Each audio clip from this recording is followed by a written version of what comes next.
Assalamualaikum warahmatullahi wabarakatuh dan selamat sejahtera saya ucapkan kepada semua. Nama saya Muhammad Danish Akif bin Nur Hisham. Saya bersekolah di Sekolah Kebangsaan Jawi, Sekolah Berprestasi Tinggi Pulau Pinang. Saya belajar di kelas 5 UKM. Hari ini saya ingin mengulas buku yang telah saya baca yang bertajuk Munculnya Dajjal Al-Masih. Buku ini diterbitkan oleh Buku Kau dan mengandungi 122 halaman bercetak serta mengandungi 8 subtopik. Buku ini adalah hasil karya daripada Akif dan The Right Typewriter.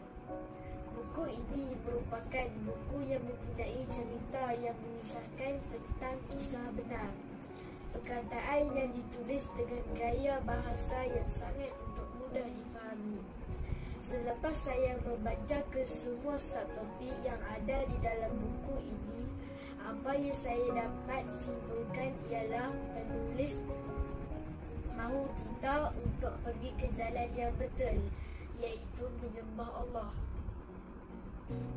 Buku ini menceritakan untuk kita menyelamatkan diri daripada tertangkap atau terperangkap daripada fitnah Dajjal. Buku ini juga menceritakan tentang beberapa sahabat yang tersesat di sebuah pulau dan cerita lain-lain.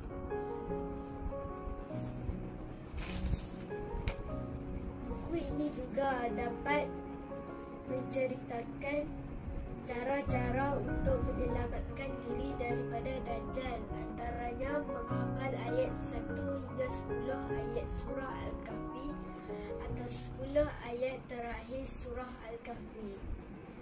Buku ini telah mendapat jualan yang tinggi kerana buku ini dapat memberikan manfaat kepada pembaca. Buku ini adalah salah satu buku kegemaran saya kerana buku ini mempunyai jalan cerita yang boleh menarik perhatian pembaca. Saya harap buku ini dapat memberikan kita pengajaran dan manfaat untuk meneruskan kehidupan. Sekian, terima kasih.